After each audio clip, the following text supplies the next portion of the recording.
bagusnya amal-amal, amalia, mulai sholat, puasa, zakat, sedekah, haji, dan lain-lain. Itu nataiju husnil ahwali, merupakan hasil atau buah dari bagusnya hal-hal bagusnya keadaan hati. Wa husnul ahwali, adapun bagusnya keadaan hati itu minat tahakkuki, merupakan bentuk kenyataan, bentuk realisasi, perwujudan fi maqamatil inzali, dalam tingkatan-tingkatan yang diberikan Allah. Tingkatan-tingkatan yang diberikan Allah. Kalau diterjemah bebas, amal-amal yang baik itu merupakan manifestasi, merupakan buah dari hati-hati yang baik. Hati yang baik adalah merupakan hakikat tujuan puncak anugerah maqam tingkatan yang diberikan Allah Subhanahu wa ta'ala. Para bapak, ibu yang dimuliakan Allah Subhanahu wa ta'ala. Pembahasan di situ ada dua yang paling utama. Ada istilah amal. Ada istilah hal. Hal kalau dijamakkan menjadi ahwal. Hal itu kaitan qalbiyah. Jadi kalau amal itu perbuatan kaitan gerakan jasmaniyah, itu amal. Mata melihat ciptaan Allah, lalu mengucap subhanallah, itu amal. Semua tubuh bergerak, sholat Allahu Akbar, itu amal.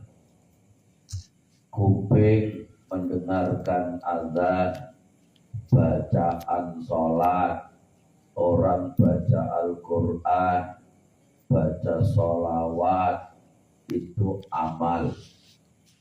Mulut membaca Al-Quran, membaca tasbih, membaca istighfar, itu amal.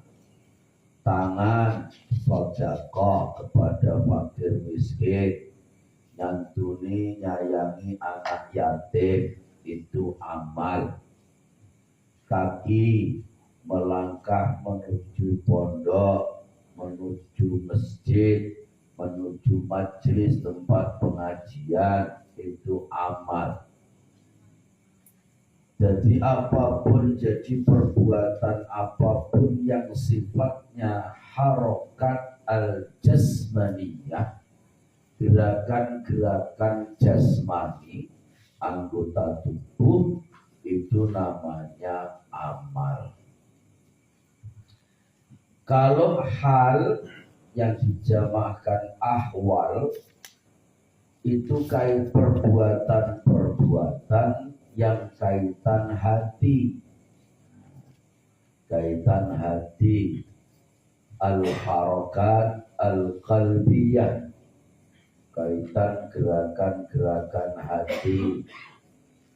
Misalnya hati yang selalu berzikir menyebut asma Allah, Allah, Allah, Allah, itu hal.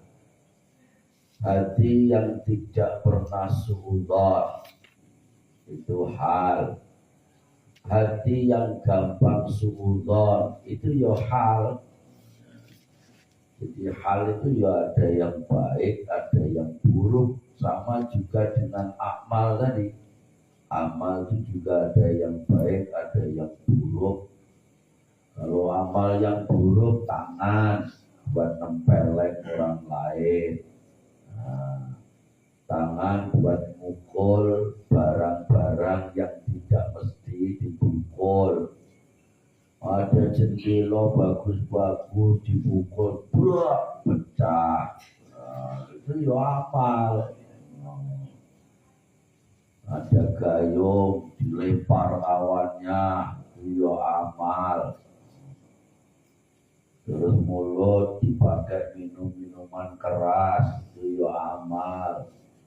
Tangan dibuat pegang HP, ngapain? Judi online, game online, itu yo amal. Dimasuk chattingan sama tunang, nah itu yo amal. Nah hal juga sama.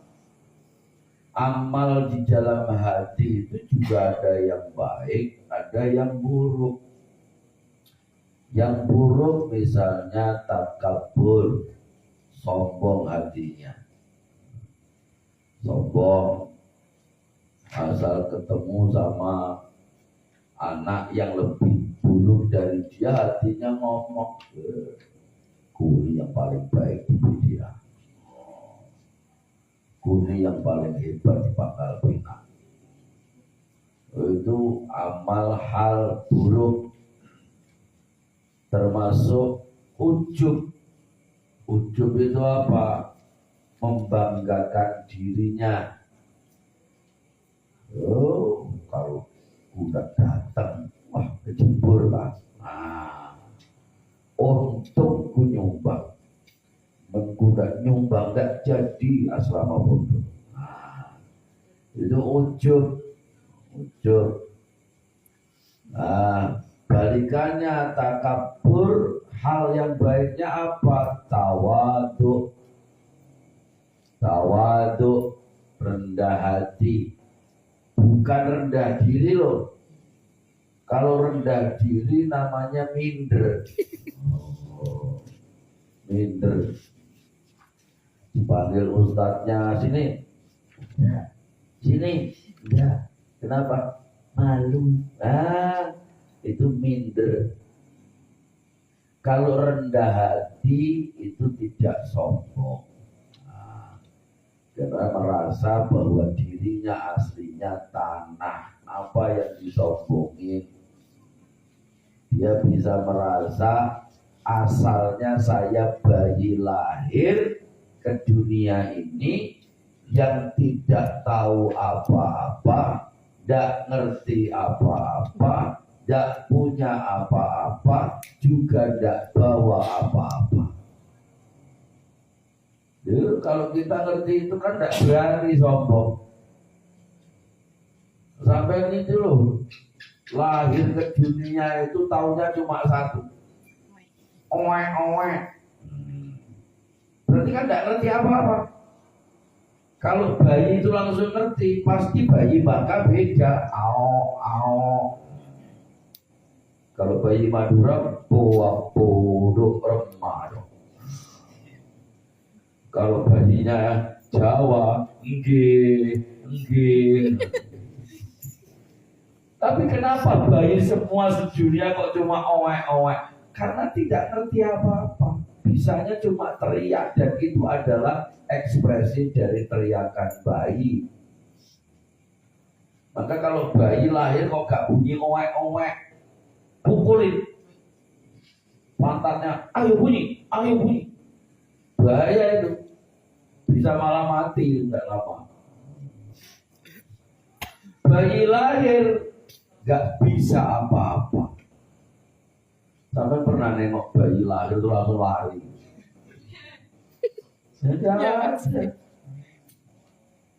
Bayi lahir gak bisa apa-apa, bisanya kemudian baring, miring, tengkurap, merangkak, jalan, duduk. Itu bukan dia, tapi Allah Subhanahu wa ta'ala. Dan kita ini bisa apa-apa itu karena Allah. Lu kok sombong? Baru bisa ceramah ya sombong. Hati-hati. Kun bisuan langsung bingkem. Gak bisa apa-apa. Baru bisa punya ilmu hebat, jadi tukang terkenal lah sombong. Hati-hati, Allah begitu pas nukang jatuh dari tangga, patah tangan.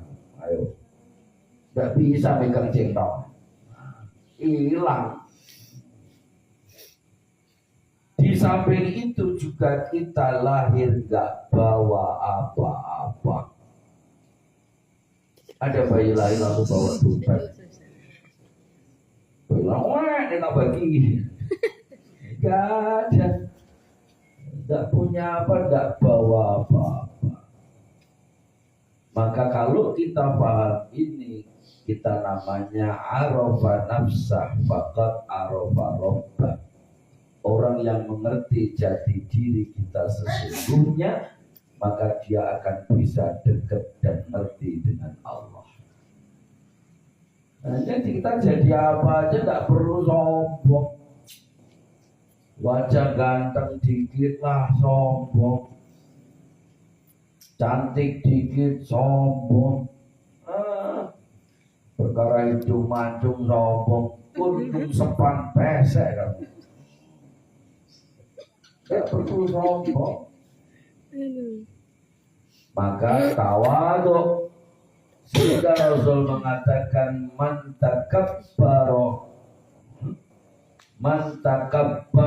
faqad wada'ahu Allah. Siapa sombong akan direndahkan oleh Allah. Sebaliknya man tawadhu'a rafa'ahu Allah.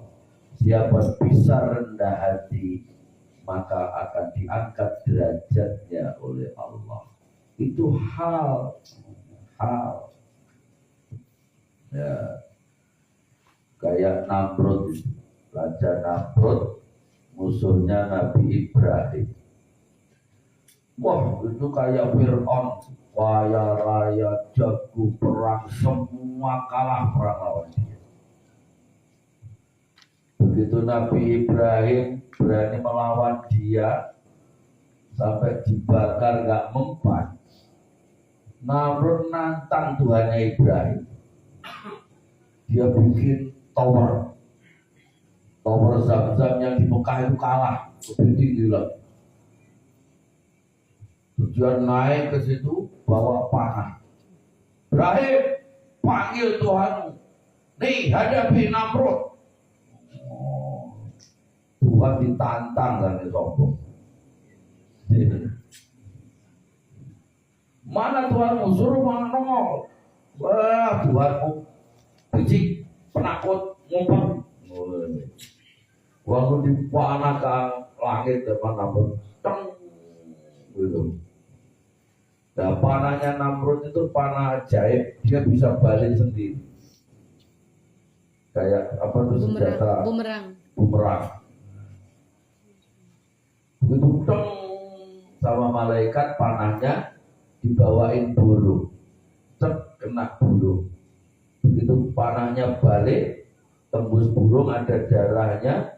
Kata Namrud apa? Nih, Tuhanmu lah mati, berdarah. Mana Tuhanmu? Katanya sakti. Gitu. Akhirnya Allah merendahkan orang sombong. Semua perang Namrud menang.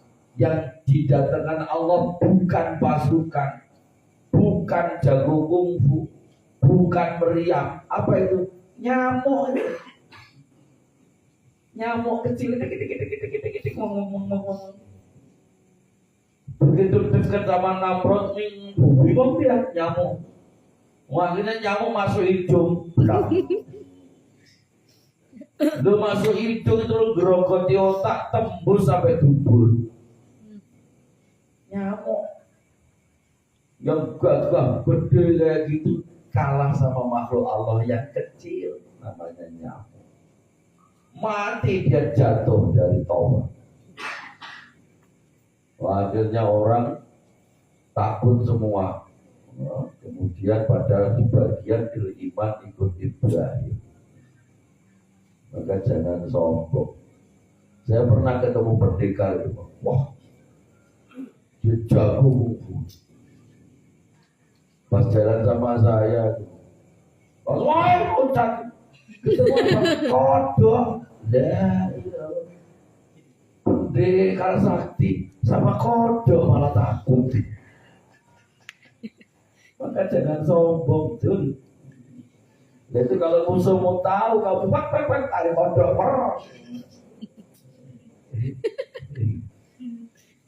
Fir'aun juga gitu. Fir'aun itu sampai iblis itu ngaku kalah sama Fir'aun. Iblis cuma pernah menang Fir'aun apa beri hebat. Maksudnya apa? Saya aja yang dari mulai Adam dimusuhi Tuhan, gak pernah berani ngaku Tuhan. Kamu berani ngaku Tuhan, jempol. Nah gimana beris? Apa diberubah? Jangan terusin.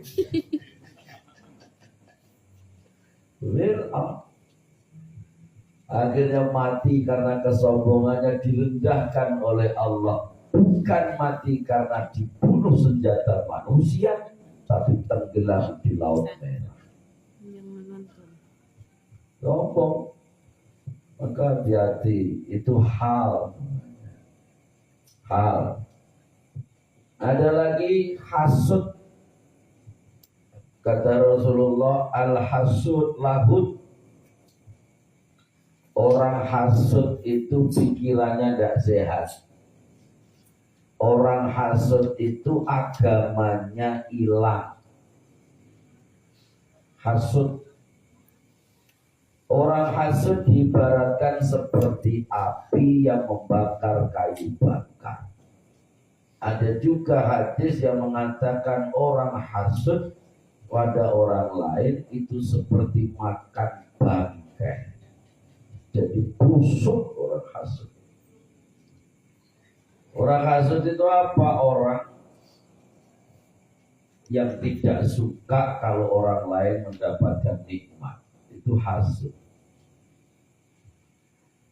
Ada kawannya cewek, bajunya bagus, apa putut, apa kan?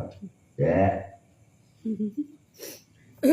apa iri loh, dek, tidak ingin bu, kasut. Ada kawannya punya HP baru lebih bagus, kasut. Ada kawannya punya bantal, kasut. Akhirnya setiap tidur diserobot terus. Katanya kasut, tapi ambil. Ada tetangganya beli mobil, kasut. Orang hasut itu gak pernah bisa senyum, cemberut. Cuma suruh ngacal, mirip kawannya di kebun binatang. Itu aja orang hasut. Contoh hasut banyak. Di antaranya bapaknya Fir'aun. Bapaknya Fir'aun namanya Al-Musayyab. Fir'aun itu asli namanya bukan Fir'aun, tapi Ibnul Musayyab. Lah Musayyab ini kawinlah berpuluh-puluh tahun, gak punya anak. Akhirnya dia ini beli sapi sepasang. Bareng sapi dipelihara baru 3 bulan, sapinya bunting, hamil. Lah kok sapi yang hamil itu diajar, dicampur sama Musayyab, cambukin sampai mati. Kamu kurang ajar kamu sapi, curahkan belum hamil, kamu bunuhin hamil. Dicabut. Begitu sapi itu sekarat, sapinya berdoa kepada Allah, minta keadilan. Ya Allah, tolong berikan anak kepada juragan saya ini. Tapi saya mohon anak itu berasal dari 4 sudut neraka jahanam. Langsung begitu habis ngajar sapi itu mati, Al-Musayyab pulang lihat istrinya langsung voltase naik 220. Gak lama istrinya hamil, tapi dia gak sadar hamil bahannya itu dicampuri oleh Allah doa dari sapi dari 4 sudut neraka jahanam. Maka lahirlah Ibnul Musayyab. Begitu besar dia gak pernah sakit, tapi kerjaannya maksiat, judi mabuk, sampai bapaknya mati itu hobinya itu. Begitu bapaknya mati masih nggak terima, barang-barang rumah milik ibunya dijualin sama Fir'aun, sama Musayyab, Ibnu Musayyab. Makanya sampai ibunya kesel, ibunya kalau manggil bukan Ibnu Musayyab, tapi apa? Ya aunan nafsi. Aunan nafsi itu artinya orang yang nurutin hawa nafsu. Jadi ibunya saking kesel, kalau manggil, aunun nafsi. Delalah barang ibunya dijualin, dipakai judi, kalah total. Dia mau berhenti diledekin kawan-kawan. Ngapa berhenti? Ayo aun, masih ada yang bisa kamu pakai judi. Apa? Bajumu, celanamu, sepakmu. Oke, pakai judi semua. Delalah kalah mulai. Begitu kalah kan mau ditelanjangin kawan, lari dia. Dikejar sama kawan-kawan judi sambil teriak Farra'un. Farra itu lari, Fir'aun gitu. Orang Arab itu Farra bisa jadi Fir'aun. Makanya Mina itu asalnya kan bahasa Arabnya Muna, tapi orang sana jadi Mina. Fir'aun. Nah orang yang baru dengar dia teriak-teriak itu orang tuh, ada Fir'aun dikejar-kejar siapa? Padahal maksudnya aun lari. Itu riwayat Fir'aun sampai akhirnya menjadi prajurit kerajaan, bunuh panglima perang, bunuh patihnya, sampai bunuh rajanya, terus dia sendiri menyatakan menjadi raja. Itu Fir'aun. Akibat bahannya karena doanya sapi yang dihasut, dizalimi karena hasutnya juragan. Maka jangan sampai kamu gampang hasut, bahaya. Apalagi musim pilkada ini. Ini bisa saling menghasut tim sukses satu dengan yang lain. Apalagi berita di sini, gampang sekarang isinya menghasut orang lain. dengan berita-berita yang membuat orang marah. Itu hal yang buruk. Lawannya hasud apa? Apa lawannya hasud? Kalau takabur tadi lawannya tawadhu. Kalau hasud lawannya wara, wirai. Jadi selalu bersyukur apa yang dipunyai dan diberi Allah. Gak pernah sok iri orang lain, gak pernah kepinginan miliknya orang lain. Itu wirai namanya. Kamu pas waktunya makan sama-sama misalnya, kawanmu pas lauknya ayam semua, delalah pas punyamu disaut kucing. Itu gak usah marah. Ya memang bagiannya Allah saat itu kamu diberi tanpa lauk ayam. Jangan kemudian hasud. Kemis-kemis waktunya buka puasa, gara-gara ayamnya hilang, akhirnya nggak tahu kalau yang ngambil kucing sekamar dituduh. Tuh, ambil ayammu ya? Enggak, malah ikannya yang biasanya iri kayak ku. Akhirnya dikasuti, padahal yang ngambil kucing. Gara-gara kasut, akhirnya jatahnya Julius dirampas, makan. Itu gara-gara hasud itu berat. Makanya sampai mengatakan Al-Rasul, al-hasad yuziluddin. Sifat hasud itu menghilangkan agama. Agama syariatnya malah lupa, gak dipakai gara-gara hasud. Loh, saya pernah ketemu loh Pak. Ini tidak cuma anak-anak lapangan, kiai Pak. Kelasnya udah dipanggil kiai. Gara-gara santrinya kalah banyak itu loh hasud. Ada tamu nanya, Pak Kiai, kok sekarang santrinya dikit, yang situ kok banyak? Dikasih tahu dan berdukunnya. Kalau ada dibilang santriku dipengaruhi, kalau masa juga pengaruh.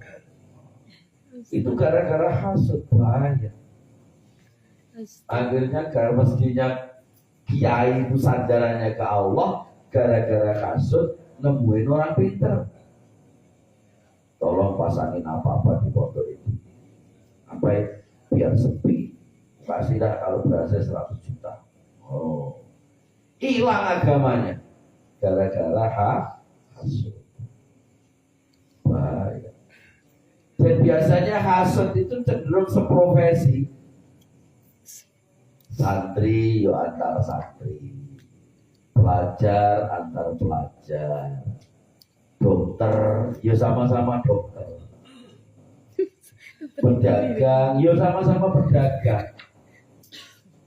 Ada tergaru-garu warungnya rame, warung sini sepi, jalan dibukurin warungku lah, hasut boleh. Pegawai sama-sama pegawai, itu biasanya sejenis. Tukang kebun itu ya bisa hasut, sama-sama tukang kebun. Contohnya sahamnya panen sini enggak banyak orang, dikirim orang. Masya Allah, hasut ini. Ya, sampai sekarang gara-gara hasut Pak Presiden ini urusan ijazah lu nggak selesai-selesai. Lu pengen apa gitu loh. Terus, gue cuma mau jelas jadi presiden 2 kali, mau kalah pakai kasut segala. Ya Allah.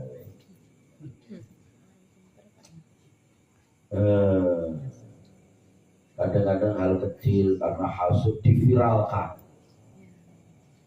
Padahal yang sebagian kecil itu cumaan, tapi supaya hasudnya berhasil diviralkan. Yuziluddin. Nah itu obatnya harus belajar jadi wirai. Kok wirai? Ya betul wirai. Yang ketiga tomak. Tomak itu ragus.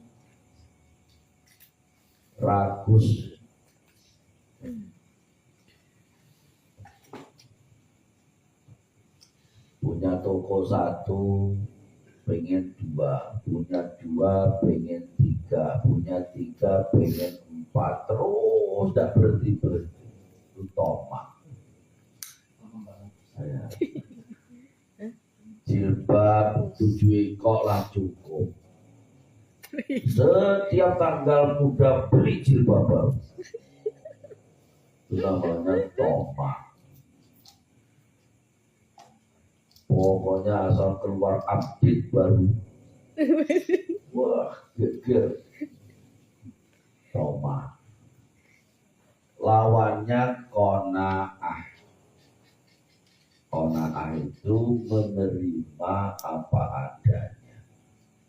Selama satu ini masih bisa dipakai, belum rusak, yaitu dinikmati sampai selesai. Punya buku begitu.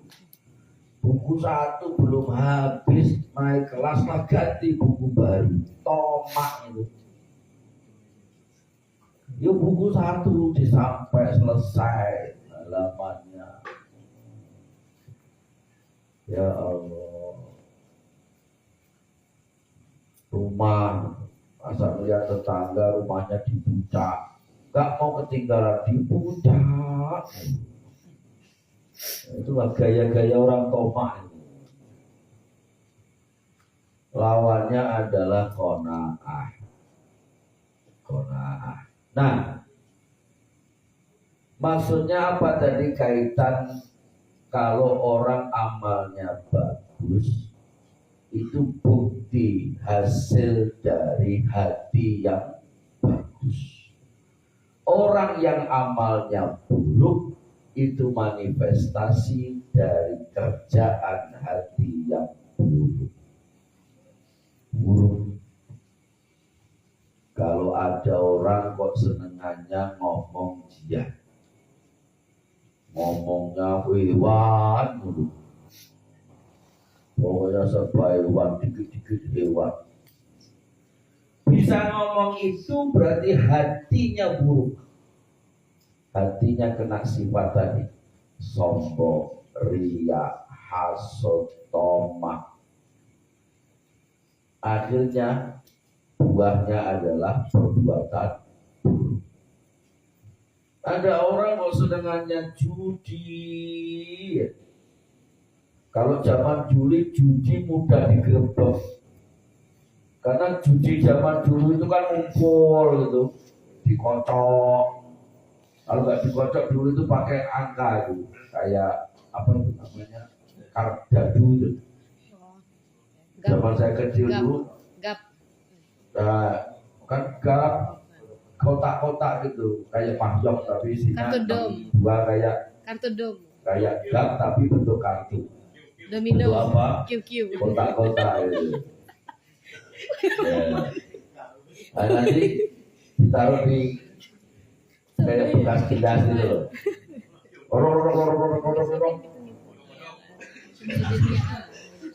Ayo berapa dia bilang 6, 3. Taruh pada dibuka, yang nomor berapa? dadu. Itu zaman lo, zaman now, wah semua bisa jadi judi. Semua bisa jadi judi. Bola. Sampai kadang lo kiai dipakai judi kok. Kayak taruhan. Apa malam dipulangkan?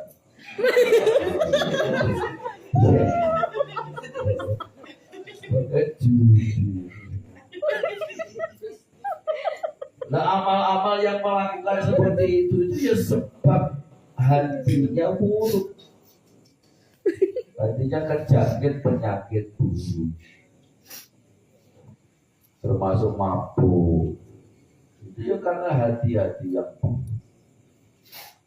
Nah, sebaliknya, kalau orang hatinya bagus, sifat hatinya bagus, pasti manifestasi amalnya juga menjadi realisasi amalnya jadi bagus.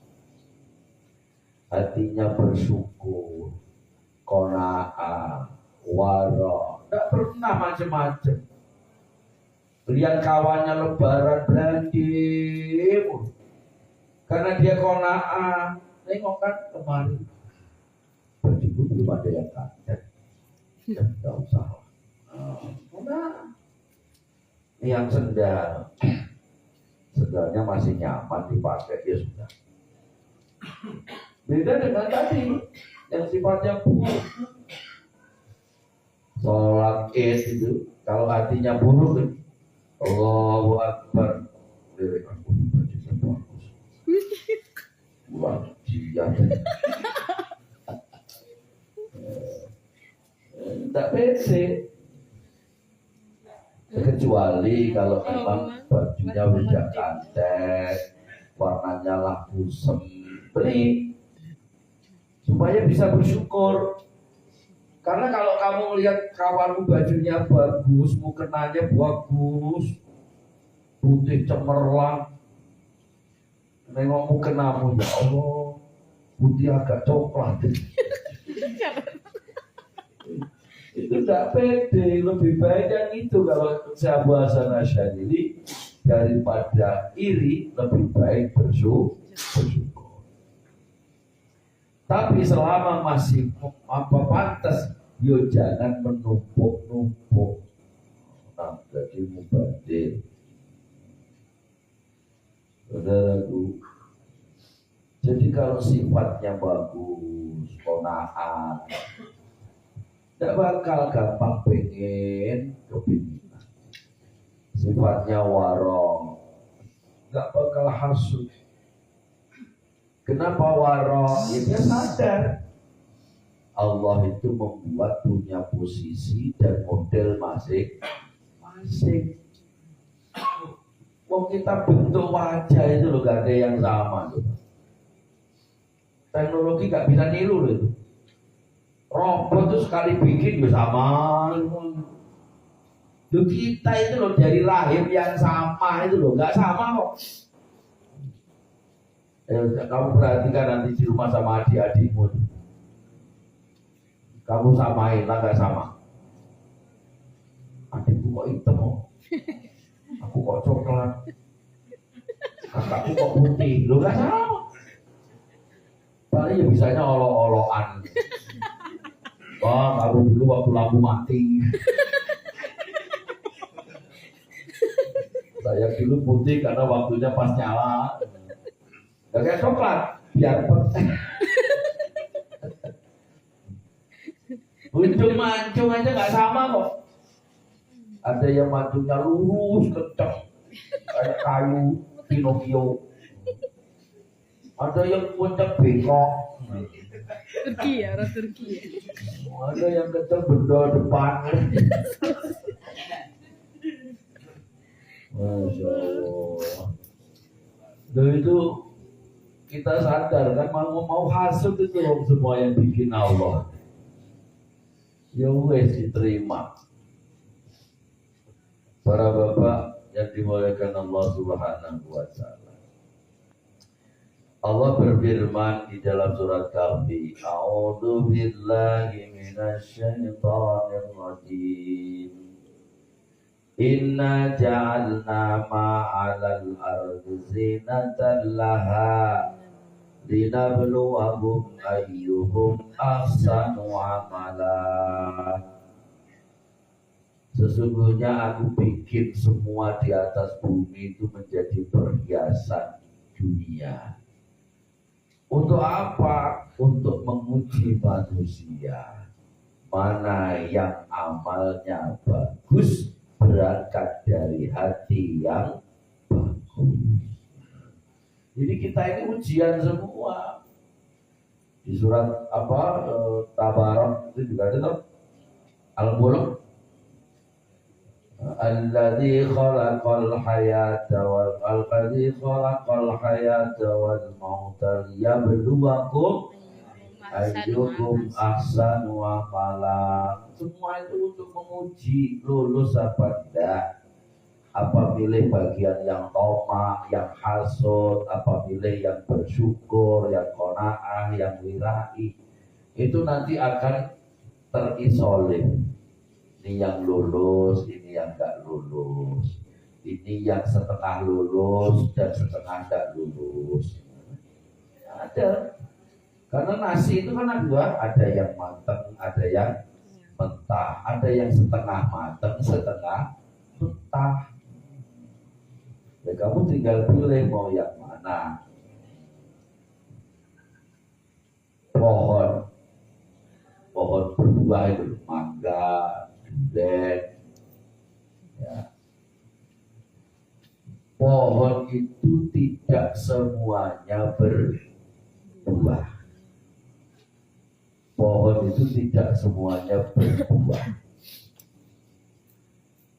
Nah, maka dikatakan Ibnu Athaillah wa husnul ahwal minat tahakkuk fi maqamatil inzal.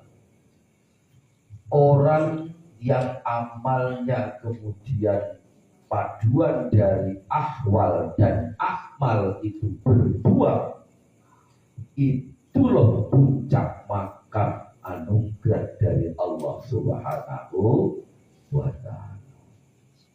Ada pohon itu tiap hari dipupuk, disirami, dipupuk, disirami, tapi tidak berbuah sama sekali. Ada. Pohon apa itu? Kaktus. Pernah nyirami kaktus?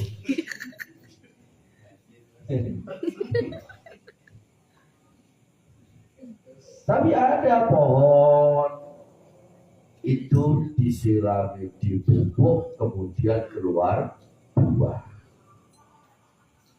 Dan manusia ingin mendapatkan buah anugerah dari Allah, itu tergantung cara pupuknya, tergantung cara mengairinya.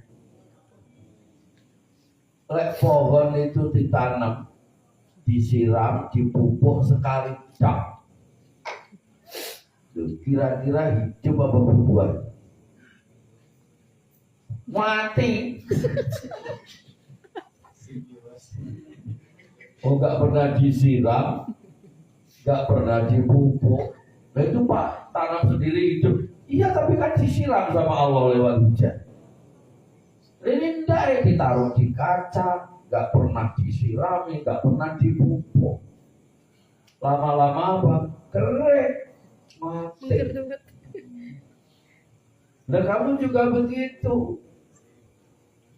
Kamu hidup gak pernah disiram, gak pernah dipupuk. Pokoknya hidup dah. Hidup. Ya, yang penting hidup. Akhirnya hidupnya hanya untuk makan, minum, tidur, makan, minum, tidur. Ya kayak pohon mati tadi.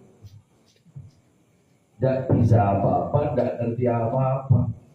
Ngerepotin orang lain.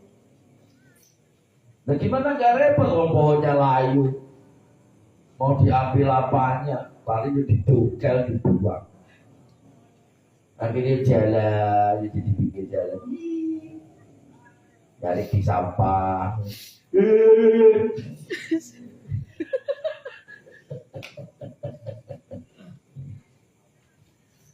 Nah sekarang apa pupuk dan air untuk nyirami supaya pohon tumbuh dan keluar buahnya?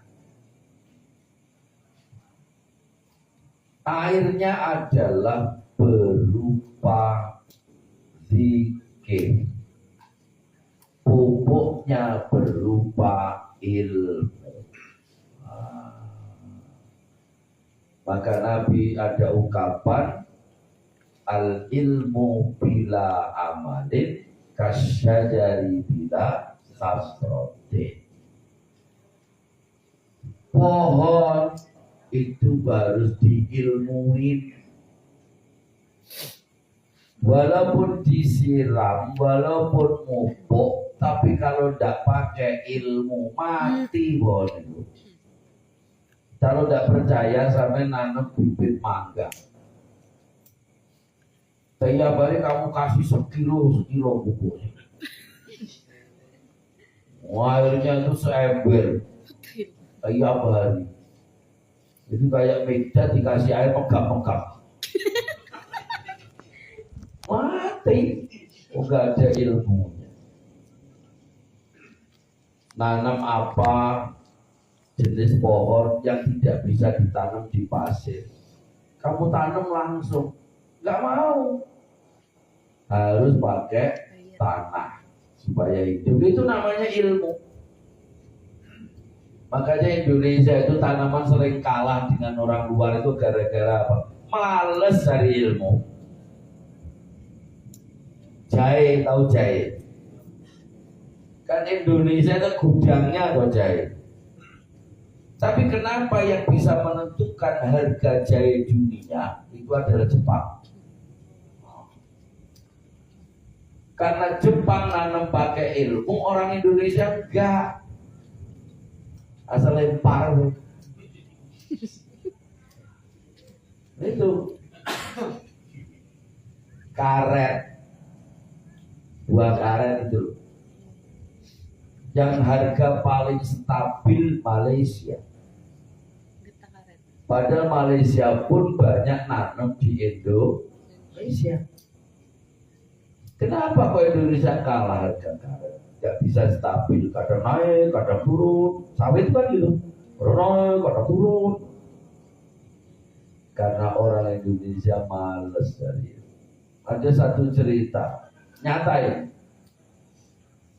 dari Kementerian Pertanian, dikirimlah ke Malaysia untuk belajar menyelidiki kenapa Malaysia hasil karet stabil harganya. Ternyata mereka setiap pertaniannya ada laboratorium, dan itu setiap pergantian masa tidak sama, dan itu diteliti. Nah, hasil penelitian itu untuk membuat stabil tadi dituangkan terus. Itu pulang disebar oleh kementerian. Pada zaman Jokowi ini, kementerian itu disebar ke seluruh Indonesia. Salah satu yang saya ketemu diceritain di daerah itu,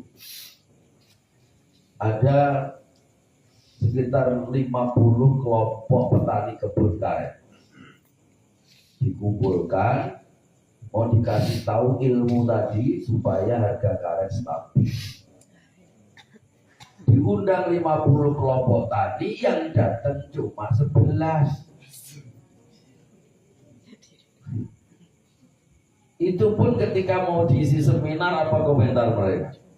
Dikasih tahu, gak usah lah Pak, percuma jadi kunilah berkebun karet lah, sejak dulu tokku lah sampai sekarang lah biasa lah, kenapa pakai belajar lagi? Itulah orang Indonesia. Ya akibatnya tuh. Nah, sekarang masuk ibadah. Ibadah itu antara orang berilmu dengan orang tidak berilmu, hasilnya beda. Rok'atani minal alim afdalu min alfi raka'atin minal jahil. Orang alim sholat 2 rakaat dibanding orang bodoh gak berilmu 1000 rakaat masih ampuh hebat yang 2 rakaat. Alim. Siapa namanya? Nabi Isa. Nabi Isa ini ketemu orang itu dilihat saat orang-orang lain itu pada ibadah, sholat sunat macam-macam. Kalau sekarang itu lah, dulu ibadahnya zaman Nabi Isa ibadah. Loh, yang menarik dia Nabi Isa itu satu orang itu malah tidur, baring tidur. Itu dideketin oleh Nabi Isa. Faqala lahu Isa, "Kum fata'abbad ma'an nas," kata Nabi Isa. Kamu tidur, ibadah sama orang lain, yang lain kawanmu ibadah. Apa jawab dia? Ta'abbadu ya Rasulullah. Wahai Nabi Isa, julukan Nabi Isa itu kan Ruhullah. Wahai Nabi Isa, aku ini ibadah.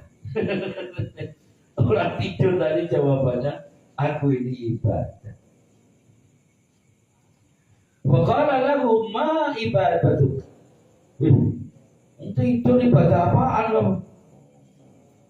Waqala taraktu dunya li ahliha.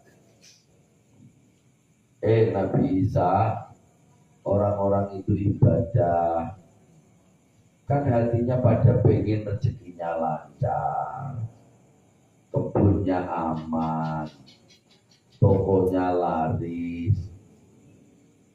Jadi mereka ibadah yang diingat dunia. Aku tidur, tapi aku pengen meninggalkan, pengen dunia.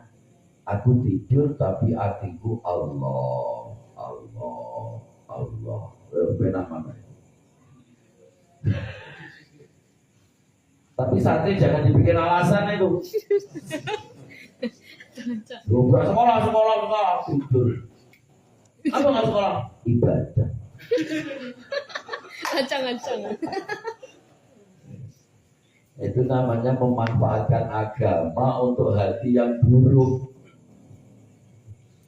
Maknanya apa? Ibadah yang dibarengi ilmu itu lebih mulia daripada ibadah yang tidak punya ilmu. Nah, orang ibadah itu paham Allah, ini saya menghadap Allah.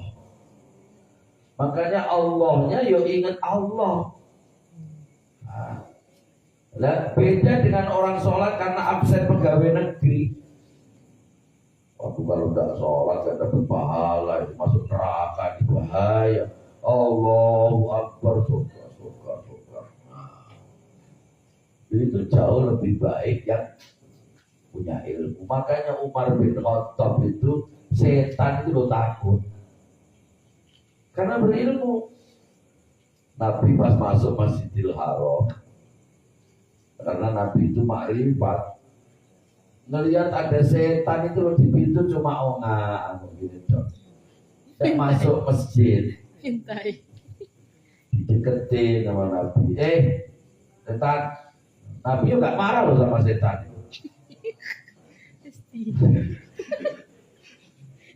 Sampai gak setan malah dimarahin.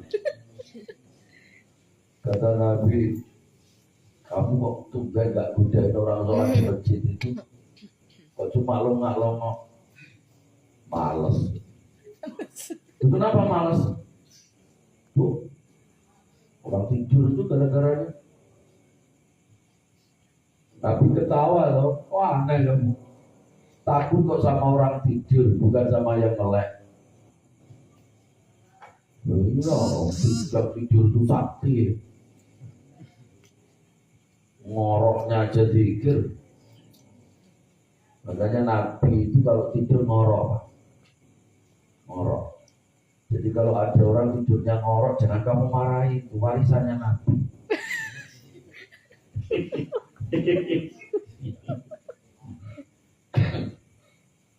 Umar, Nabi belum tahu kalau itu Umar.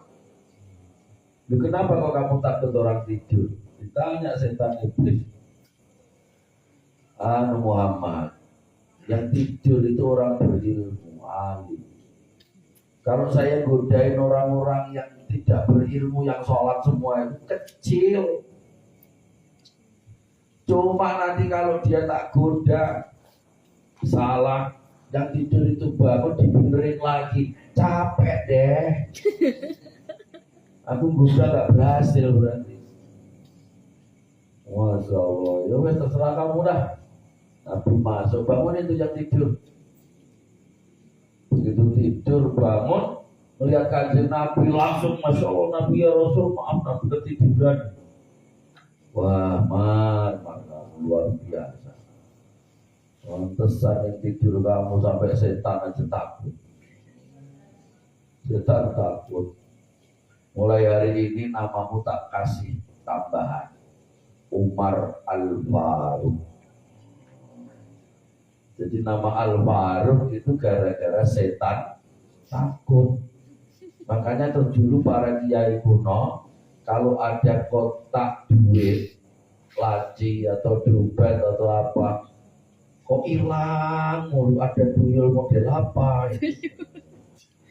Dulu nulis Bismillahirrahmanirrahim, satu napas Umar Al-Faruq. Di sudut-sudutnya ditulis Umar Al-Faruq. Apa itu tafaulannya?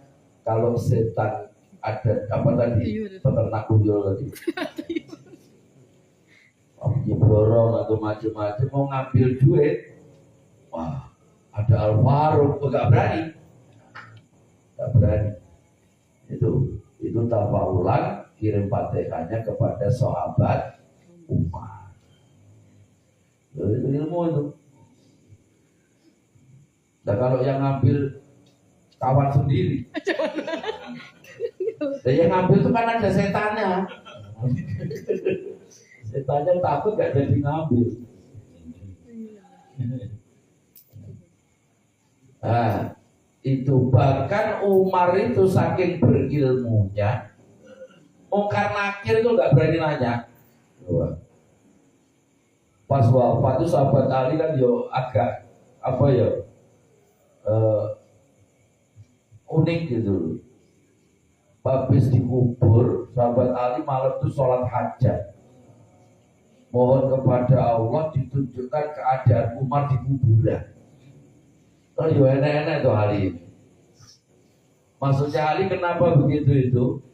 Saya ingin tahu. Dulu Umar waktu hidup, setan apapun takut sama Umar. Lupa mati apa iya Mungkar Nakir yo takut. Lawang Sungai Nil di Mesir. Zaman dulu itu gak bisa ngalir kalau tidak dikasih tumbal wanita perawan cantik. Begitu yang mimpin Amr bin As itu diperintah Umar jadi gubernur di sana, ngirim surat untuk memecahkan problem gimana Pak Umar. Umar cuma bikin surat itu. Tolong suratku ini kamu kasihkan ke Sungai Nil. Sebelum ditaruh itu dibaca sama Amr bin As apa isinya surat. Kalau bahasa Indonesia cuma gini, Bismillahirrahmanirrahim. Sungai Nil. Kalau kamu mengalir karena dirimu sendiri, terus kalau kamu memang makhluk Allah dan mengalir karena Allah, mengalirlah. Tapi kalau kamu mengalir bukan karena Allah, terserah. Wassalam, bahwa Umar bin Khattab itu cak lempar lewat bekas sungai itu, belum nyentuh tempat air itu langsung bus sungai itu kencang sampai sekarang tidak pernah berhenti. Masya Allah, surat Umar. Coba nanti kamu bikin surat itu, selokan macet-macet itu kamu surat. Kalau masih macet dan tidak ditakuti setan. Pernah bumi gempa. Umar waktu itu lagi perjalanan menuju bawah gunung. Tiba-tiba gempa. Langsung Umar ngambil cambuk itu. Bumi dicambuk itu. Kamu makhluk Allah apa karepmu dewi? Kemauanmu sendiri. Berhenti langsung bumi. Masya Allah. Lalu itu begitu ahli mimpi ya ngono. Di kuburan didatengin mungkar nakir. Mas Mungkar, baru ditanya namamu siapa? Duh, kamu udah kenal sama saya. Siapa Umar gitu? Siapa kamu? Umar bin Khattab. Kamu hamba Allah. Iya. Kamu udah tahu Umar bin Khattab ini siapa? Udah tahu. Malaikat gak update. Kamu mau apa ke sini? Mau nanya kamu mayit baru. Awas kamu nanya-nanya. Saya ini sahabatnya kekasih Allah.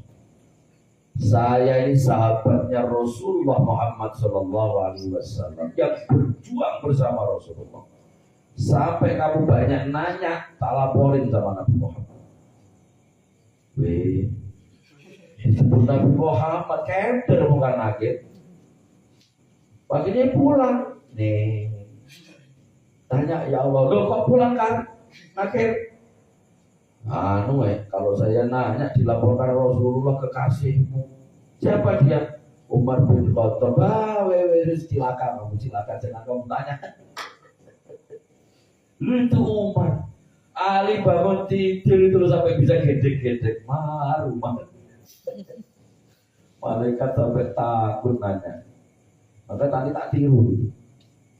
Kalau itu kuburan karena nanti menurut bukan. Aku muridnya di Jamal. Ya gadolannya sama guru di rumah. Kalau kamu tanya macam-macam, tanya kiai.